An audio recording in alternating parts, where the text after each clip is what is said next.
রসমালাই কি কলিজা আমার আমার পড়ার নষ্ট দিবি না? দেওয়া আছে দিলাম।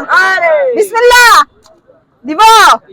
বিসমিল্লাহ। আল্লাহ তুমি দেখো। আল্লাহ আল্লাহ আল্লাহ আল্লাহ আল্লাহ আল্লাহ আল্লাহ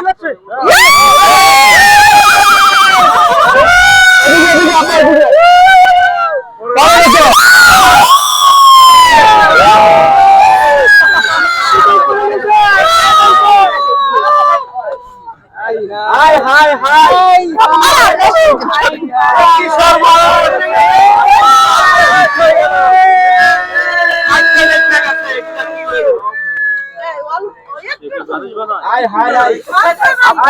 আজকে বলছিলাম করবে কিন্তু আপনি শুনেন নাই কথা, তারপরে কেকটা উল্টাইলেন। মাথা ওনার এখন শেষ। অ্যাম্বুলেন্স ডাক দেন। হ্যাঁ, অ্যাম্বুলেন্স ডাক দেন।